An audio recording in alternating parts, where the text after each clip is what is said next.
Welcome, everybody, to another fantastic episode of the podcast by the Sons of Technology. We have a fantastic episode for you today because it is our yearly holiday gift guide for educators or by educators, and we really want to bring you some of this amazing holiday spirit of some ways to lift up educators in and out of the classroom during this holiday season. So Merry Christmas, Happy Hanukkah, Happy Kwanzaa, Happy Festivus, any holiday that you are celebrating during this time of year. We definitely want you to get into the spirit of giving.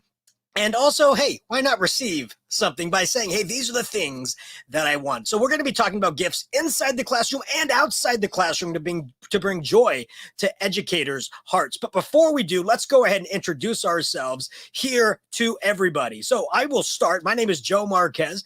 I am an educator out of the Central Valley of California. And currently, during the work week, I can call myself the Director of Academic Innovation for CUE.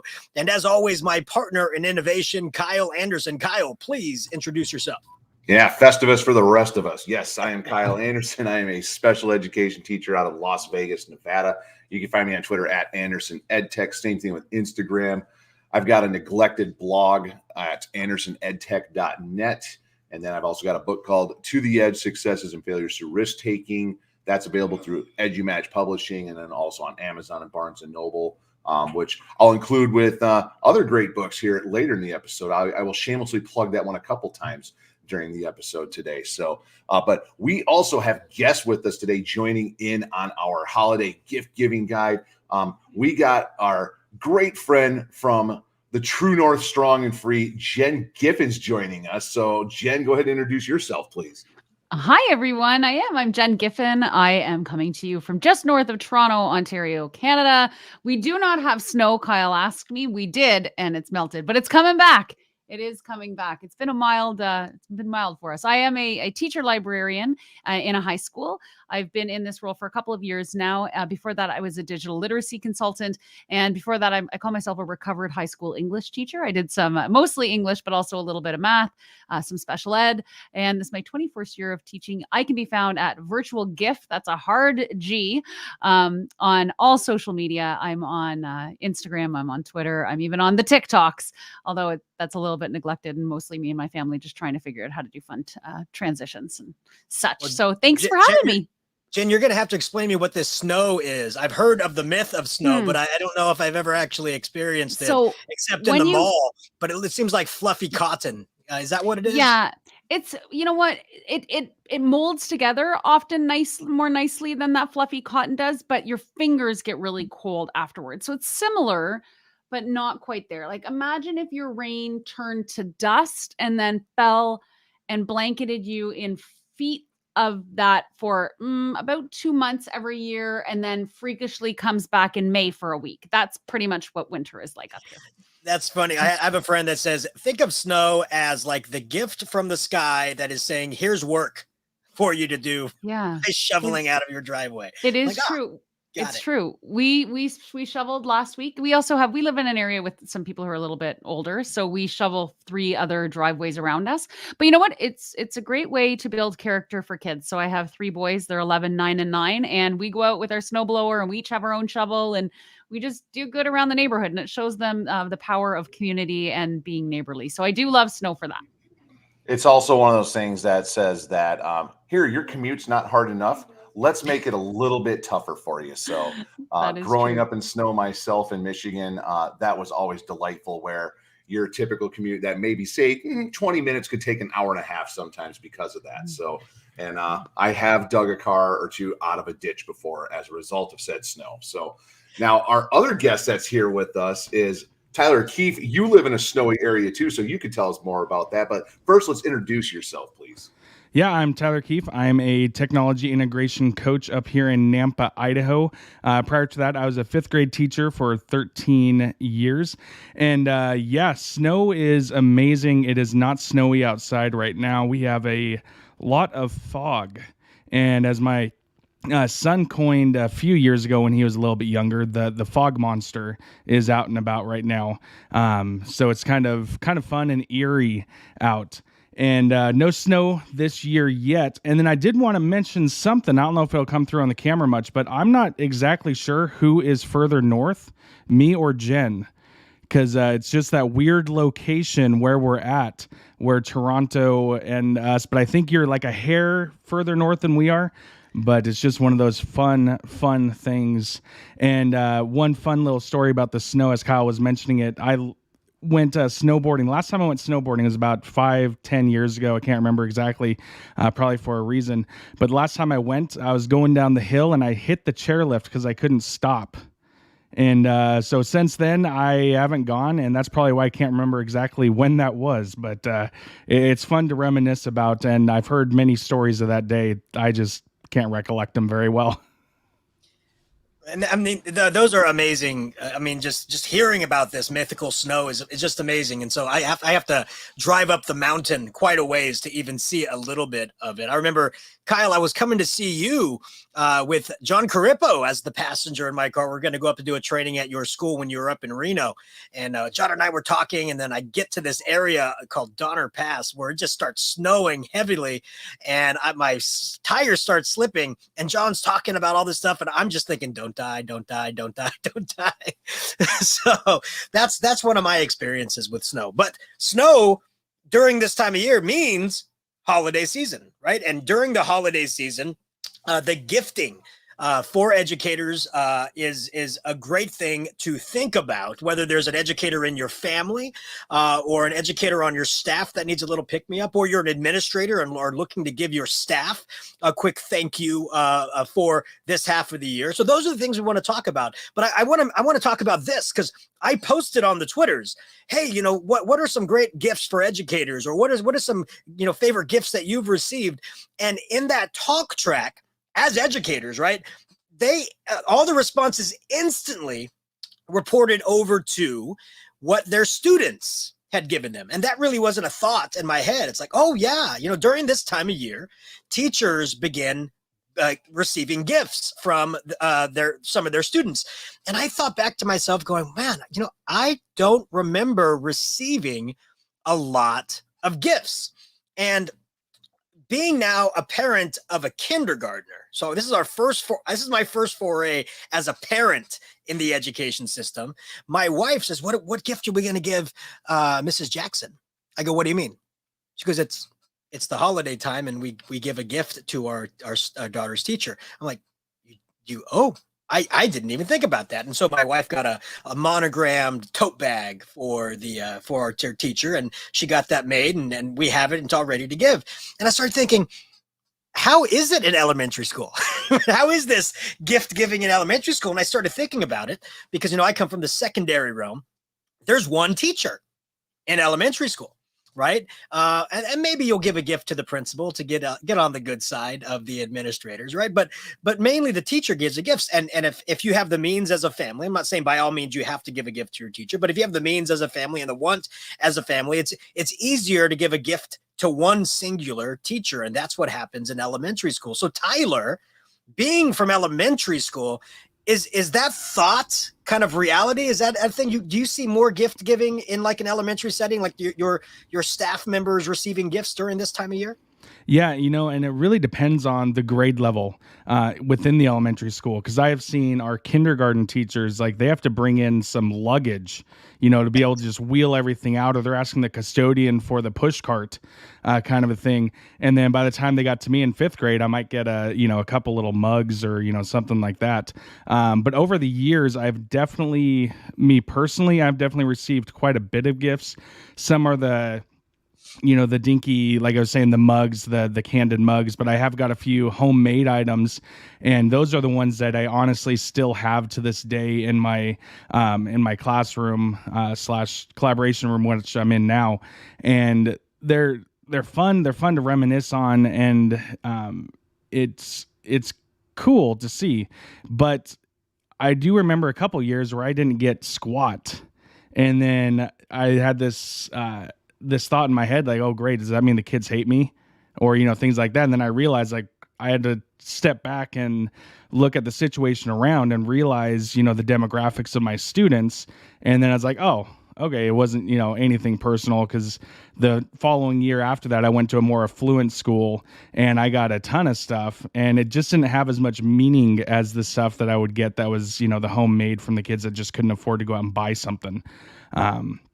But yeah, definitely it's a lot in elementary school. And, with my son, when he is going through his school, he was going to a private Christian school here, and we felt like we had to buy something for everybody. And they did a great job with him. I'm not complaining, because he's type 1 diabetic and celiac. So they had a lot of things to work with him. So we're buying, one of those gift card packs from Costco and giving that one to every staff member there. Luckily, there was only like 8 staff members, so it was a little bit easier. But it's one of those things, things that we enjoyed giving as much as I personally enjoyed receiving as a teacher. That's great. I mean, because that's exactly what I was thinking about, grade level, right? Because in my mind, it's in elementary school, K6 or K5, depending on where you're at. You have one teacher, so it's easier to make a selection. Oh, I'm going to give my teacher a gift. And then I saw as an intermediate school teacher, a lot of the 7th grade teachers were getting gifts, right? And so my thought is they still want to give a gift to every teacher, but now you have 5 teachers. And then the parents realize, oh, we're not doing that next year. You pick one teacher and you're going to give that teacher a gift next year. We're not going to give 5 teachers. So by 8th grade, it's like you're rolling the dice, like who's going to get the gifts.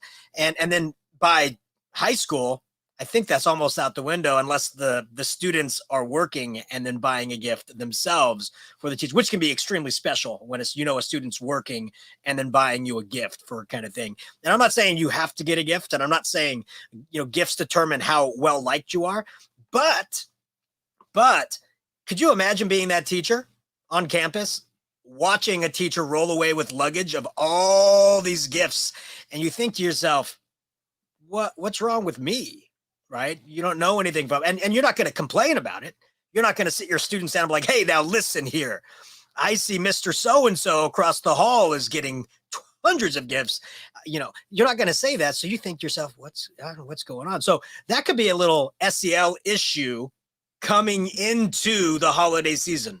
And I say that because I want administrators to understand that, so that they can start thinking about what is something they can give to all of their staff to make them leave for the holiday season on an upbeat note, rather than watching a teacher roll away a camping cart full of gifts. And, they do not, right? So I just want to hear your thoughts on that for the SEL portion, and what can administrators do to help teachers with that? But also maybe what is your favorite thing that you have received from a fellow staff member, or from a administrator, or from a student during this time of year that left you leaving on your holiday break going, yeah, I feel really good about my profession. So years ago, it was probably in my second year teaching or something, so at least 15 years ago, I got from a student, made him an art class, these little ceramic heads that were painted and glazed, and they're really nice, and they were caricatures of me pretty much. So during the time, I started the school year out with a head full of hair. My blonde locks were there, whatever. So there's one caricature of me with blonde hair, and that one just a standard looking caricature. But then the other one was me after I had buzzed all my hair off, so it was a little bald one of me, but instead of just being like my typical skin tone, it was like green or something. But they're about the size of a baseball each, and they're still on my shelf in my office to this day. And every now and then, years ago, I took pictures of them and posted them on Facebook, and then I tagged the kid that made them for me. And every now and then that'll come up in the Facebook memories, and I'll just reshare it and make sure I tag them again. I'm like, yep, still have these things. They're awesome. So I still ask him every now and then when that comes up. I'm like, why did you paint the one green? And he doesn't have an answer to that.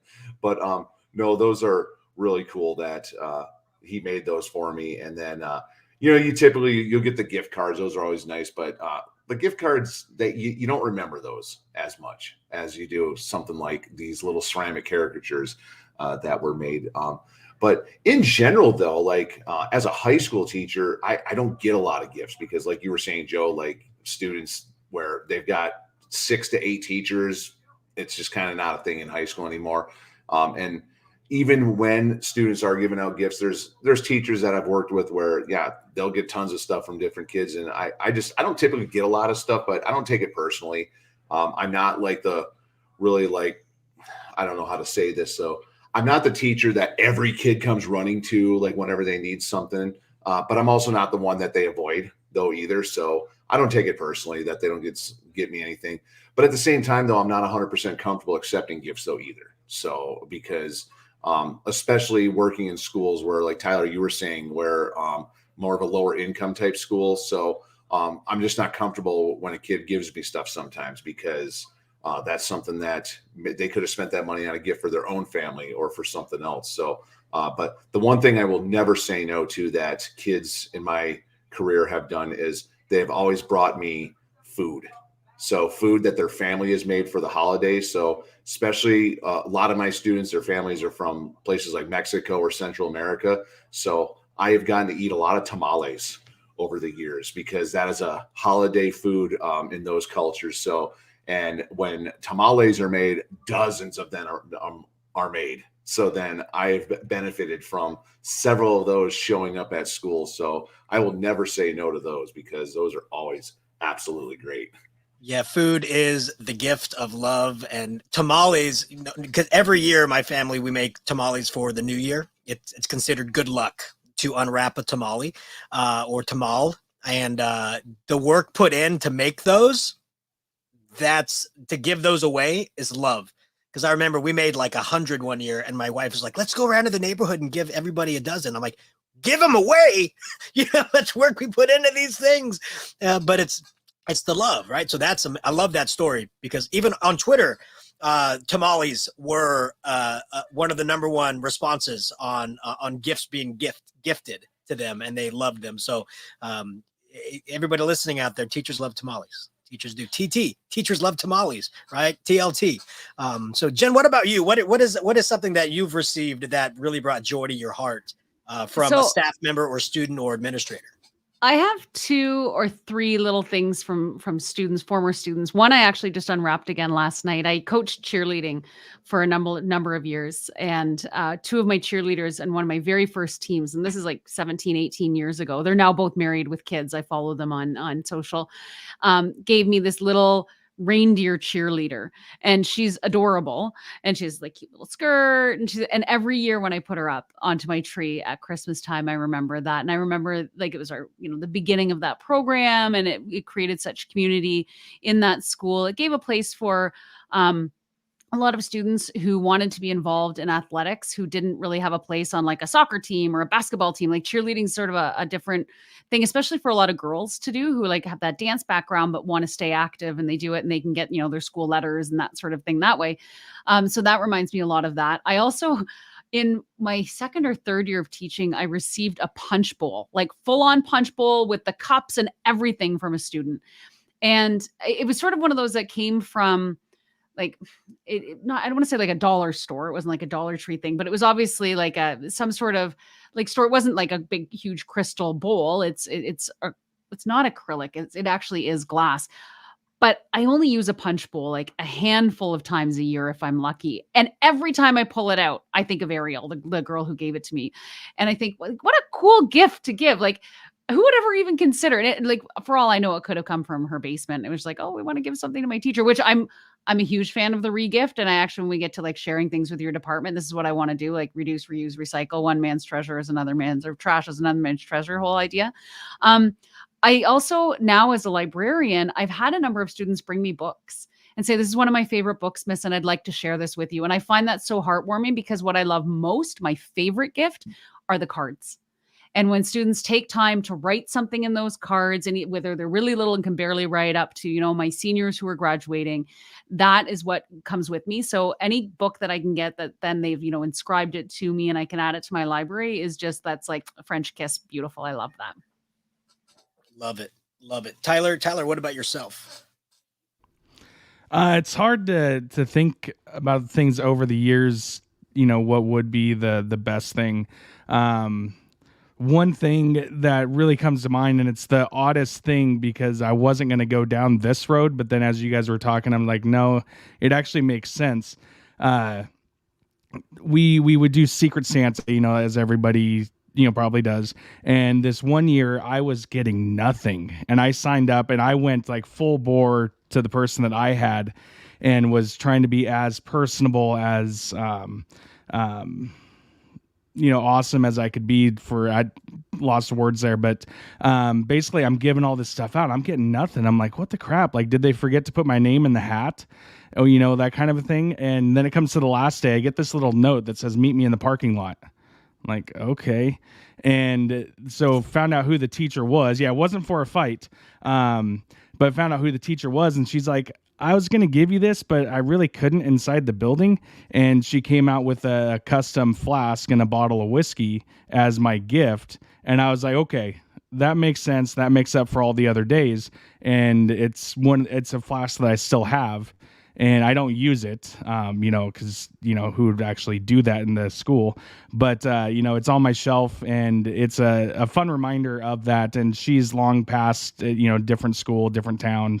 And just a good reminder that she actually did take the time to know me, get something that would be me, and not just some stupid little thing from wherever that, oh, this looks like Keith. Nope. Kind of a thing. So, that's probably the one thing that I can really remember as far as staff to staff kind of a thing that just resonates and sits home. No, and that's great. My grandpa would say that's the gift that warms from the inside out. So that's a great gift. Like for myself, I remember like at the very beginning of the year, I would always start out my science class with saying, look around you at your world. Look around you at your movies, at your books, at your TVs, at your video games. It's all built on science. There's science all around you in pop culture. And I said, I'm going to do my best to pull science out of pop culture for you to show you that science is not a class. Science is ingrained in society, and it makes society better and pushes us forward. And I say science fiction is really what people wish was there. They grow up and those things are produced, right? And I go through the whole Motorola cell phone, and the logo of Motorola is the Star Trek symbol mirrored to each other. And I say that communication device is what drove the flip phone, right? That's pop culture driving science, and science driving pop culture. And so I would say that, and kids started, they would go to like garage sales with their parents, or they'd go on trips with their parents, and they'd find little knickknacks that was pop culture science related, and they'd buy little knickknacks and drop it off for me. And so I started getting a whole bunch of like Mr. Bunsen and Beaker from the Muppets. I started getting those pop dolls, right? If you're watching the video, you can see them up above here. Students started buying me those things that were science related, and I'd put them in the classroom, and slowly my like stuffed animal collection of science and all these things started growing in my classroom, and students just wanted to add to it. Those were my favorite kind of gifts because they were listening and they were looking for science in the world, and they would say to their parents, we have to bring that back to Mr. Marquez to show him that I see science in the world. I loved those things. But there's another gift that I received from a student that I still have, that I have framed, and I'm looking to turn into a t-shirt. And a student, her name is Paige, and way back in 2015, she drew me a Bob's Big Boy, but in a style of anime. She loved anime, and she knew that I liked Bob's Big Boy. And if you're from Southern California, or I think up like Michigan area, it's called Shoshones or Show Me, something like that. But it's the Bob's Big Boy, the kid with the big pop belly she knew that I loved Bob's Big Boy. So she made this for me and drew it. It's amazing, and a great, amazing note at the top. And I mean, I literally cried because it was such an amazing gift, and I framed it, and it's in my office to this day. So I've been intentionally thinking I need to turn that into a shirt. And I'm like, how do I do that? But now with all the amazing tools that are out there that are free to be able to remove the background and upscale, and the amazing stuff like Printful, where you can do one-off shirts for a really cheap price, I think I can do that now. So I think I'm going to, do that and see if I can find Paige on the social. She's got to be in college by now, and just tell her thank you again, because that was an amazing gift. So those are the things. You're right. It's the thoughtful gifts, right, that students put together themselves that truly resonate. But I wanted to make sure we started off this conversation with, the love we give to our students can be shown when they're thoughtful towards us throughout the year, but also be really mindful of teachers who may not be getting those gifts that you may be getting. And what can you do to ensure that they are leaving on their break uplifted, and so that they're not questioning, what am I doing wrong? Or how come I'm not the one receiving? Remind them of the difference they are making. And administrators, if you are listening, remind your teachers how much they mean to you by finding a thoughtful way, whether it's a holiday party for them, or a holiday breakfast, or a card, a Starbucks card, something that you can show your thanks to your teachers, because we all know how harrowing this year or past 18 months have been. And a small thought goes along a big way during this time of year, being thoughtful. So now that we've talked about that, I would love to talk about some gifts that we could give to educators, or if you're a family member of an educator, what can you give them? And these gifts, yeah, they could be for the classroom, but not necessarily. Things that you think educators or your loved educator, doesn't have to be education related, might love to receive. So we're going to go through some gifts that we have been putting together. The EdTech Army has a list, and we've been putting it together for you. So we're going to go through this. Now, if Tyler and Jen and Kyle, if you have a gift that we didn't write on this list that you're like, we have to add, go for it. But we're going to kind of do a round robin of certain things. So the first thing I would love to talk about, and by the way, everybody, if you're watching on the video cast, we are not sponsored by Shure, but we would be glad to be sponsored by Shure. By the way, everybody, but if you do have a educator that you love, and that they have a passion to share, knowing that podcasting and video casting is so easy now, buying them a subscription to a StreamYard, and then a good microphone, whether it's a Blue Yeti or a Shure MV7, those are some great ideas for your educator friends out there or family members. And I did see during Black Friday, these Shure microphones were like on sale, like $50 off. I don't know if that's still going on. But that does put it into a price range that is reasonable for a holiday gift for your significant other who's an educator, or a family member who's an educator. So I just want you to know, podcasting is easy to get into now. Like if I can do it, if Kyle can do it, it's definitely easy. So easy, come on now.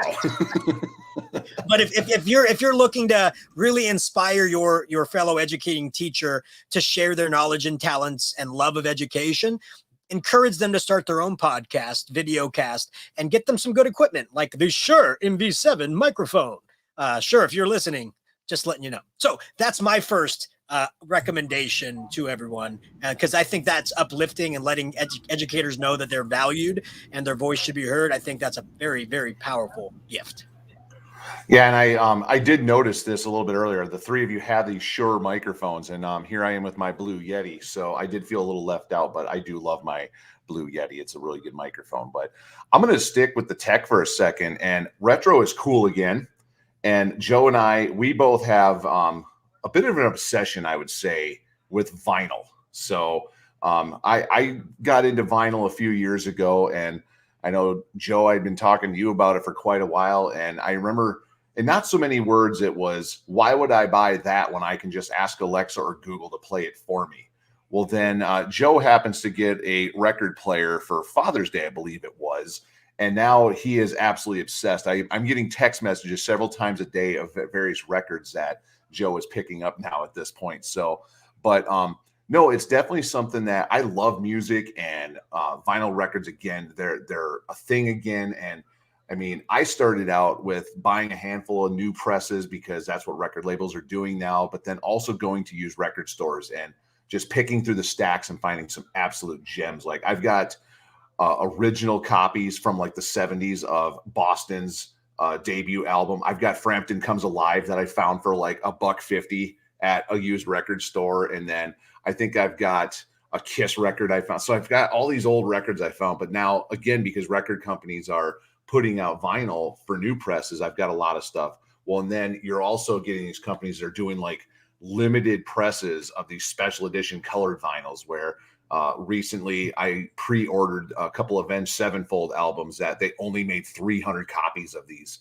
albums. So a record player is something that would be a great gift for somebody. And you could start out with something that's really cheap. Like we're talking less than $50 for one.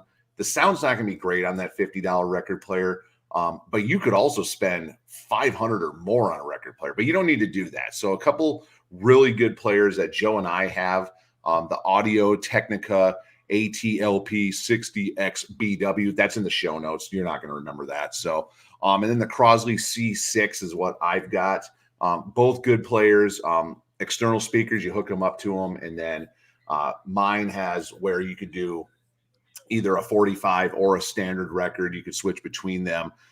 There's an adjustable knob on it for the needle in case the sound's off a little bit. So those are really good options there. But and if that educator already has a record player, what bands do they like? See if you can find a vinyl for them. Or if you don't know, just get them a certificate to like the local record store or something and let them go and pick out some music themselves. So no, I definitely love the vinyl, and I have several record labels and different websites I get emails from. And while I'm not as bad as Joe when it comes to ordering the vinyl, because he is like literally every day, I do have a bit of an obsession. So good gifts for people, those that love their music. Yeah, and my wife would like to talk to you a little bit, Kyle, about getting me into it. But my wife really got me into it as well. And the thing about it is, and it's all about gifting. She didn't ask me if I wanted to get into vinyl. She didn't ask me about a record player. She didn't ask me if I wanted to. She just thought it would be a fun gift because she knows I'm so techie and I'm so into the digital and I'm so into this. She thought it would be nice for me to actually have a tangible item, right? Because there is no tangible music anymore. There's none. You're streaming it on a music service. You're downloading it on your device. You're not buying CDs anymore because you can just stream right to your Bluetooth in your car. There's no tangible connection to your bands unless you go to a concert. There's nothing. And in the age of collecting, what is the thought you think about? Vinyl, right? Because it's art, but it's also tangible to play. I never thought it that way. Kyle, I would make fun of him again. Why would I buy something for, $20 that I can just ask the speaker for? But when I first put the record on the player for the first time, I'd never owned a record player before. Never. I had a cassette Walkman and then a CD player and then the very first MP3 player that ever came out, the Creative Labs MP3 player. Yeah, you had that one too? It looked like a CD player because it would fit in all the CD holders when you jogged. But I never owned a record player. And so when I put the needle on the vinyl and it started playing, I was like, what is going on? Like my mind starts going, this is 100-year technology. This needle is hitting a groove and vibrating and creating sound. How is this possible? My mind is just blown away. And so I think for somebody who loves technology to bring them back to basics, to bring them to tangibility, it's an eye-opening experience, especially for people who've never grown up in the 70s or early 80s when the vinyl started dropping again. And so now it's actually a fun experience to listen to music because I have to go through the collection. I pull out the record. I place it on the player. I can't skip because I still can't hit those lines if I wanted to. I can't skip on a record. It's you have to listen to the band's intended lineup on the. It's different, and I really enjoy it. And I never knew I would. So finding something new that maybe your loved one has never really asked for, but something you think going out on a ledge, taking a risk, I think is very great in gifting. So I'm going to be quiet now because I want the rest of our panel to chime in on their gifts or continue on the vinyl discussion.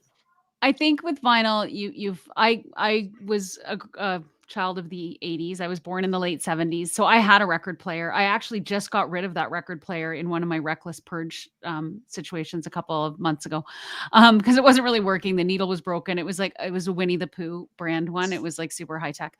And there is something about that, like pulling out the vinyl. Like my mom has all these like Beatle vinyls that she has like stored away in her basement. That I'm like, oh, that's nice for an inheritance one day.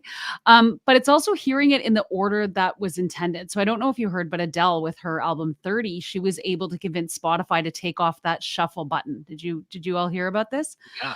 So that you only hear it in the order. She's like, no, I curated this in an order that it was meant to be heard emotionally for this. And that's what I love about records. Like if you want to take the time to like find that like groove and move it around, you can, but you generally don't, right? It's not, we lost that after cassette tapes. So I think that there's something about even hearing the emotion and finding songs. Like I remember when Coldplay released the album, the name escapes me, but with Yellow on it. And everyone knew Yellow, that band Yellow. And I bought the CD and I sat and I listened to the whole thing. And Yellow is not at all like the rest of that album. And the album is a phenomenal album. And I thought, wow, like I would have never, had I not bought this CD, and this is what's happening now. If I didn't know, the whole CD, I wouldn't have listened through because it was in the car and whatever. I'm not going to change it. And there is something about that. I'm going to take us on a little bit of a different one because I see it on the list here about donations to charity. And this is something that my family does. So you're talking about elementary school and having one teacher. This is not the case in my kids' elementary school. So I have 2 fourth graders and a 6th grader. We don't have middle school here in my district. Actually, we don't. We don't have any middle schools. It happens a little bit in the Toronto District School Board, but I'm one district north of them. And so we go K-8 and then 9-12. So, my kids are in a French immersion school. So they have their English teacher who teaches them English and math. And then their French teacher does like French and family social sciences and science. And then they have Rotary teachers for prep coverage. So when, the teacher has their prep and marking and lesson planning time. So my kids each have 4 or 5 teachers. So I'm looking at 15 teachers, more or less, that I might buy for. And it got to the point where I was like, well, I don't want to just buy for one, like you said, and then not the other. So a couple of years ago, we decided, you know what, let's just make a donation in the name of the teachers at Adrian Clarkson Public School, where my kids go. And then we'll buy I think we bought like little like Tim Hortons because we do Tim's up here. Well, we do Starbucks too, but we're like a Tim's crew, especially now that the Tim Biebs just came out. I don't know if you know about this, but we now have our donut holes we call them Timbits, but then Bieber got in with them and they did a partnership. So now we call them Tim Biebs and there's like special flavors. And the boxes that these came in are selling for $35, like the cardboard Timbit holder. But anyway, I digress. So we decided to do a charity. And we've picked a variety of charities. So my husband, for example, is also a type 1 diabetic. Like Tyler was talking about his son. I can relate to that in my own family. So we did the JDRF once, the Juvenile Diabetes Research Foundation. And then one year we did Ronald McDonald House. And the Ronald McDonald House, I think you have them in the States as well, are usually affiliated with children's hospitals. And we donate like a few $100s because we're like, well, if we actually add it up and then, at least we're giving good. So we did, our, I think $200, $300 to Ronald McDonald House. And in the new year, we get all the cards. In the new year, when I was picking the kids up one day, a teacher stopped me in the hall and she said, Mrs. Giffen, I need to talk to you. And she pulled me aside and she welled right up. And I was like, she said, I need you to know that my family spent time at the Ronald McDonald House when my youngest son was born. We needed to be there. He had major health complications and it holds such a special part in my heart, that place, because of what we went through. And luckily, my son survived. We were able to go because of the care and we were able to be there with him because of Ronald McDonald House. So receiving that donation from you rather than and she knows I'm a teacher, rather than, the mugs and the chocolate that we normally get really, really hit close to home. It was so heartwarming, brought me to tears. And I just wanted to say a personal thank you.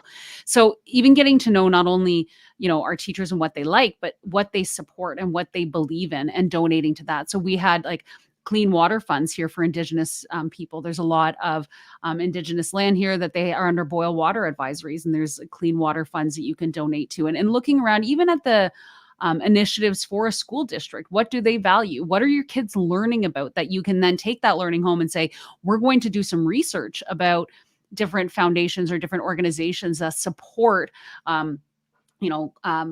anti-climate change, or being able to support, like less plastics in the ocean, whatever it happens to be. Have your kids do that research based on what they're learning and then make those donations so that the teachers can see that the learning and that conversation is coming home, I think can be really powerful.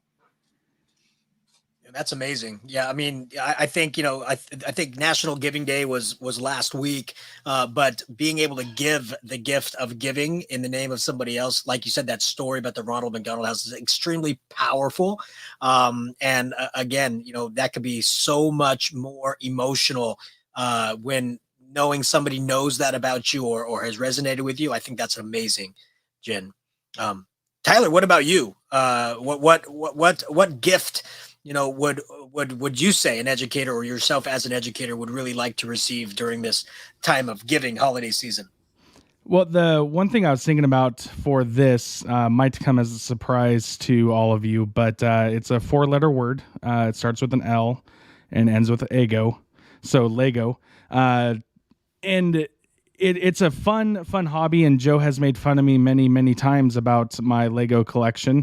And I won't say how much I have because my wife would revert back to this and probably kill me for it.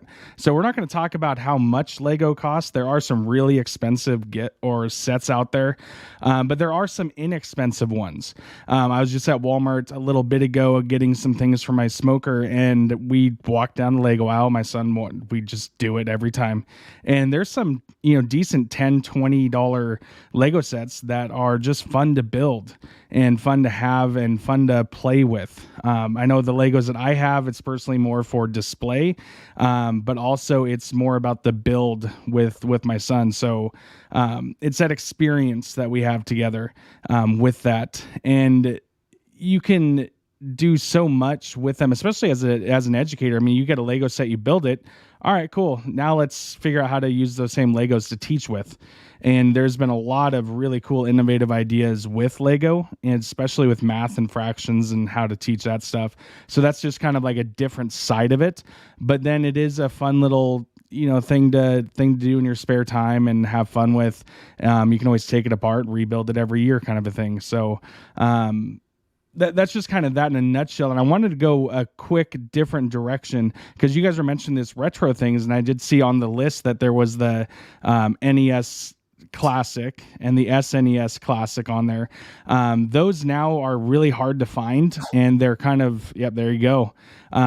When they came out, they were $60 or $80, and I got both of those. I even may or may not have hacked them to include extra games on them. Really easy to do too, but a lot of fun. And they're hard to find. They go for a lot of money now, but there is a different product with a Raspberry Pi called a RetroPie that you can buy. And it takes that same idea of Lego where you actually have to build basically the console together, then you program it, download the games, and you're able to play all the classics off of one mini console. So that's the other direction that I kind of wanted to go with the two things. And as a project, right? Because when you're done building it, you erase everything, to buy all that stuff. Absolutely. I absolutely. No, I love that, and I didn't know that those consoles now go for a whole bunch of money, right? I put it on there because when I bought it, I think it was like $59. I didn't know that they go for more now. But I did see like they sell consoles that look very much like that one, just called retro console. so you can find those pretty easily, like for $39 on Amazon. I don't know what games they come with. Probably Super Monopoly Brothers or something like that. But that's fun. And I wanted to mention, going on that retro kick, before you jump in with another tidbit. And by the way, Tyler, I don't make fun of your Lego collections to make fun of you. I make fun so I don't start buying them and going crazy like I did with vinyl because I will start buying $250, $800 kits, and I will be in very, very bad situation. So that's why I do it. I do it for my own self-care, not to disparage what you do with your son, because I think it's amazing. But going back into the retro, there are a lot of educators from the 80s that now are married and they have families, and they share their love of video games with their sons or their daughters and their family, and they buy the Nintendo Switches and the PS5s and the Xboxes, and a lot of the things that made the 80s fun was the crazy peripherals that you could buy for the systems, right? Like, do you remember the gyro robot you could buy for the NES? I don't know what it did, but I would see the advertisings for it and I wanted it. It probably didn't work very well, but I see those going for some pretty good money online, because you have people that are like, I just want to have that on my shelf. I just want to have this as a collectible, this retro collectible I can put on my shelf because I love video games. And it reminded me of something that I own. And I showed this to Tyler the other night because Tyler asked me to watch a movie called 8-Bit Christmas, which is on HBO Max, about a father telling his daughter a story about when he was younger, how he tried to find an NES. And in that, the Power Glove was a part of the story about how everybody thought it was amazing, but they tried it and it was a horrible, horrible thing. It didn't work. It was bad. And that's true. It was not good, which is why I found this, and you can tell it's old. I found the Power Glove box, and in the Power Glove box is the original Power Glove, only used once because it was such a horrible, horrible design. And because I am such a hoarder, this box also has the amazing sensors that it was supposed to actually sense the glove. And I have the original box, the original guide. So all of these things, and you can find, and the original advertising poster that was up in Toys R Us. And when I opened this, because I totally forgot I had it. But that movie reminded me that I did, and I searched through the garage and I found this. I got so excited. And I own this. I got so excited. I'm like, where can I put this? Can I buy a shadow box and put this glove in the shadow box and make this? I'm like, oh, this is amazing. And I was thinking to myself when getting ready for this, like, how many other children of the 80s who are now in their 40s wanted this and couldn't afford it? Because this was like $100, $150, something like that. I don't know how my parents, and I'm sure when they saw me play with it once and put it away, they were just depressed for a year. I'm sure of it. We all know the feeling now as parents. But how if I owned this and got excited to find it again, amazing. Imagine if your husband or wife was into this when they were younger and you got this for them. And their 10-year-old self is like, oh my gosh, right? The retro is back. And, this really brings back those fond memories of when you were a kid and being able to put that on a shelf and be able to look at that and get those feelings back. That's what that's all about. I'm not saying go and plug this into your old Nintendo that you may have stored in your garage, because it still won't work. But the feeling of having it just brought back so many memories and so much joy. And I had to take pictures of it when I found it and send it to Tyler with my daughter wearing it because she was so excited to see it. But those are the things that you really need to think about is, what did my spouse or what did my significant other who is an educator, what will bring them joy, right? And that brought me joy. And so I just had to show that, because the old peripherals really, really are hard to find, but are fun to put up on your shelf. That goes with even non-digital stuff, though, Joe. My husband had been looking online for ages for this old card and dice football game he used to play. He's tried to explain it to me like 8 times, and he's tried to get me to learn it, and every time something comes up and I have to leave. But don't tell him. But he gets so excited about this game, and it's like Kyle's eyes sort of flashed up. He might know what I'm talking about. It almost looks like a backgammon board, like the kind that folds and you open it up, and then it's like a full like yardage, and you roll the dice, and there's cards that tell you the plays and the yardage that you get in this and that. Like, he's totally geeked out, and he finally found out some guy in Iowa was selling it on Kijiji or something. I don't even know how he got on Iowa's Kijiji. I didn't think we'd go that far with our Kijiji, but who knows? And it's it's Stratomatic. It might be called that. Again, I don't really. It's kind of like when my kids talk to me about Pokemon and my eyes glaze over. Same sort of thing with this game.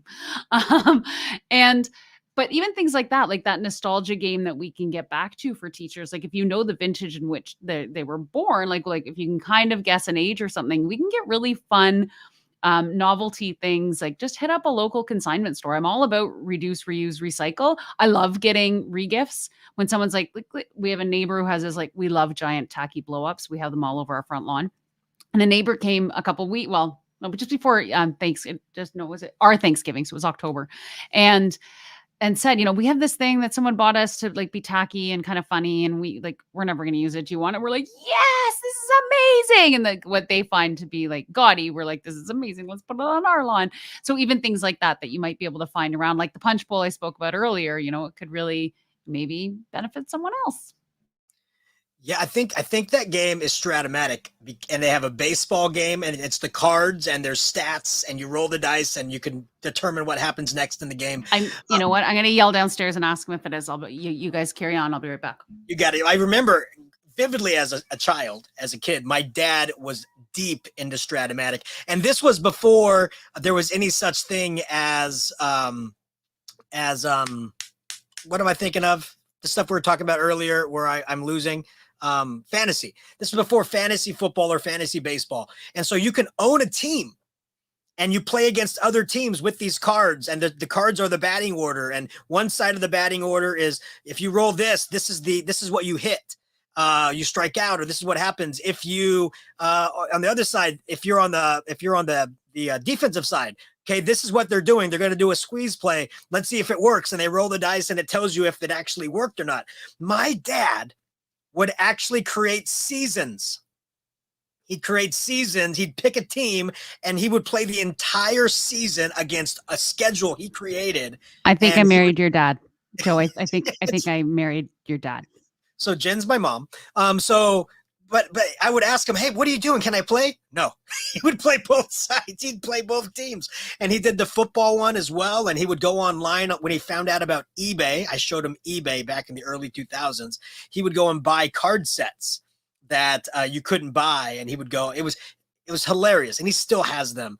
But yeah, just like that, Jen, the connecting, right? Family night, right? Should be board games, right? Card games. There's nothing better than teaching your kids how to gamble with poker. I mean, come on, right? So getting back, to that connection when there's so much digital now. Like, you don't even have to buy a video game anymore. You don't have to roll down to Walmart or Target or Best Buy and actually buy a cartridge. You just download it now because the hard drives on these things are so big, or the cloud is so easy to get to. We've lost tangibility. And I think, Tyler, with your Legos and Zane building those together, and Jen with your husband really liking the tangibility of this kind of game, and with records, I think we are aching to go backwards, and at the same time aching to move forwards, right? It's two parts of our bodies going, we want to keep inventing and progressing, but we don't want to lose the connecting. And I think, we can have both. And it takes that risky gift from a loved one to be able to remind people of that. And friends to remind us of that connection. Kyle, what about you, Kyle? What's something else that you would love to receive or love to give to an educator? Well, now that things have started to open up again and there's live events again, I I have always been somebody that loves to go to live events, whether that's a sporting event, if it's a concert. And in fact, last weekend, I went to a Vegas Golden Knights game for a 4 p.m. puck drop, and I had tickets for a concert at 7:30. And I went to the game, and then I had a half an hour between them. So I walked from the arena to the concert venue, and I had a glorious Saturday. My credit card statement didn't like me the next morning after I looked and saw that I spent $125 on, we'll refer to them as refreshments between those two events, but it was a lot of fun. So if there's an upcoming game or concert or a play or something, or comedy or anything like that always makes a great gift right there as well. And then we've mentioned a few times now gift cards, and gift cards sometimes can be a little, I don't want to say like impersonal, because it's just something that like it's almost like the easy way out. Sometimes we're like, oh, I don't know what to get you. Here's a gift card or whatever. So it's tough sometimes. But you know what? I'm a big fan though of receiving gift cards sometimes though, because we're living in a world now where the holidays aren't like it used to be, where like you really planned out to surprise somebody and get them something they really wanted or really needed. But the world we live in now, we can just get whatever we want whenever we want for the most part. I mean, between Amazon and eBay and even just like standard brick and mortar stores now, where you can just go and get it. And then like my parents, they're the people that like when they want something, they just get it. My sister and I struggle every year. What are we going to get our parents? They get whatever they want whenever they want. So, and whatever. So, but gift cards for things like retail stores or like Amazon or something that goes a long way for people. Or now with delivery services like Uber Eats or DoorDash or something like that, they have gift cards. You can send virtual gift cards for that as well. So like, if someone was to send me a $25, say Uber Eats gift card, I'd be all for that, because now it's like, oh, now while I'm watching football or hockey, I can basically have a free meal delivered to my house. That's awesome. So, so those are things that go a long way for educators or really anybody. So, again, it can be impersonal sometimes, but if you really think about somebody, like what their wants and needs really are, I think gift cards are really great too. And Jen and our chat on here, for the listeners, you can't see us, virtual gift cards hitting up her social media. So make sure you're following her on socials. No, that is great. Jen, is there something we're going to start wrapping up, right? So let's do some fire sales, some other stuff that we would love to gift. Or okay, I always love giving fun novelty socks. Everyone wears socks, especially up here in Canada. So find a fun, cute pair of socks with something funny on them, and give those especially to colleagues. I think it's super a fun gift to do. Quick side note, every conference I go to, every day I wear a fun pair of different socks. So if you ever see me at a conference, you say, show me those socks. I'll show you those socks, because they're going to be a fun, different sock every single day, because my daughters buy me a new novelty sock every year. And so it's from them. So yes, novelty socks. Cool. Tyler, fire sale. What do you got? I'm going to say a good pair of headphones, whether it be AirPods or just like headphones like these. These ones are actually only $20 and they work fantastic. We all listen to music, most everybody, but also now that we're living in a virtual world more and more with our conference calls, giving somebody a good pair of headphones is a good, thoughtful gift, in my opinion. Excellent. Kyle, what about you? So when we talked about the preview last week on our YouTube Live, I mentioned the Black Friday sale on the Peloton tread and bike. And let's just say I end up going and buying that tread. So now I'll have the bike and the tread in my house. So if you've got somebody in your life that is into working out, whether it's on, the Peloton products, or if they have a bike, or even if they just like getting outside and walking, whatever it is, if you got somebody in your life that's active in some sort of way, getting them some sort of fun, like, shorts or yoga pants or top that they can work out in, I think that's something that'd be pretty cool too. Yeah, that's awesome. And I'm gonna do a couple, and then if you all want to think about another one before we close out, definitely do that. So while I talk about these, so I do want to really give a shout out to Andy Losick. He does some phenomenal woodworking with his Glowforge, and he has an Etsy shop, which we will give you the link to, and he does custom stadiums.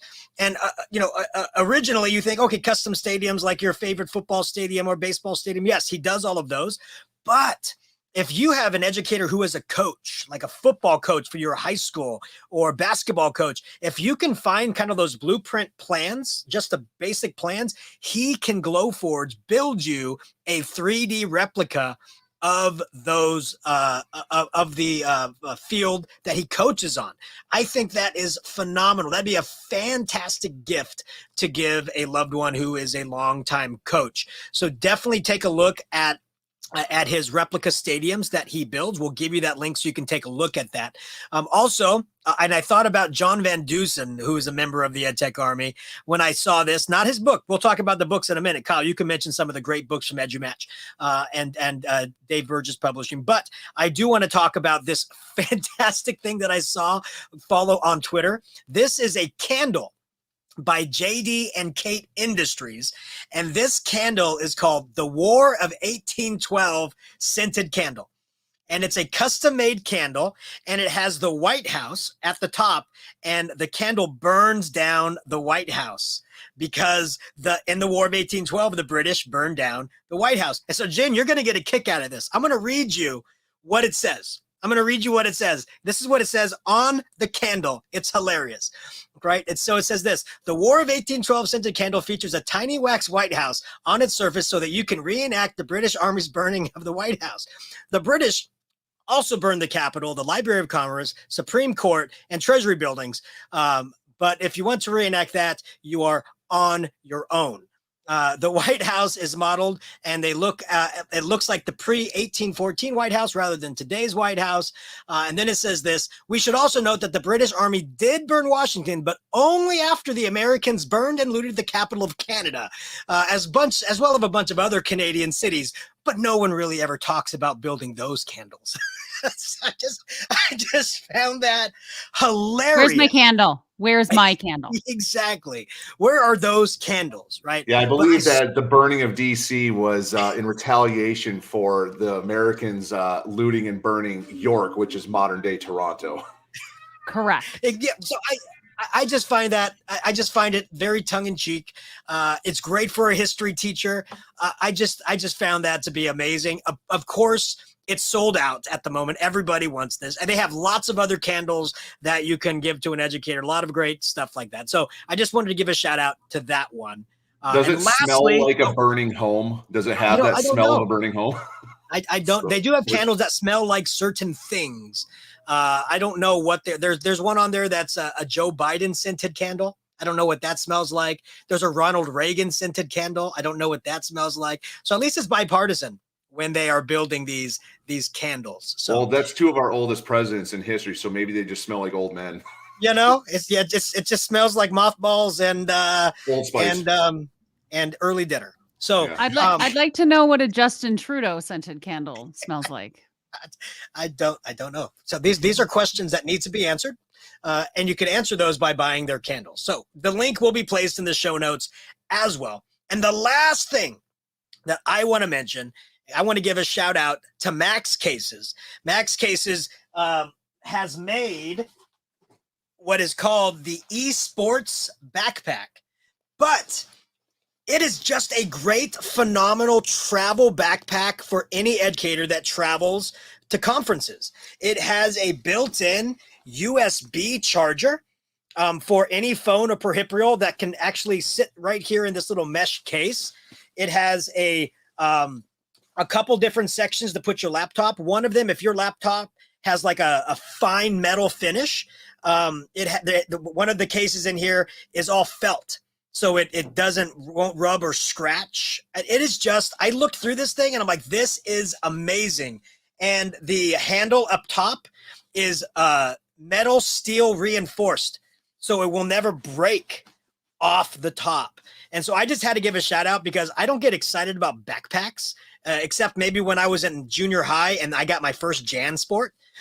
But This is an amazing backpack, finally made. Max Cases, well done. I just wanted to give you all a shout out because when I received this, I was like, that's a cool backpack. Thank you so much. So that was my final gift for an educator, because as an educator who travels, I'm always looking for a backpack that won't fall apart or won't like as you're walking, the straps start to slowly get bigger and it starts to sag. You get a saggy bottom. This is just a great backpack. So I wanted to give Max Cases a shout out there.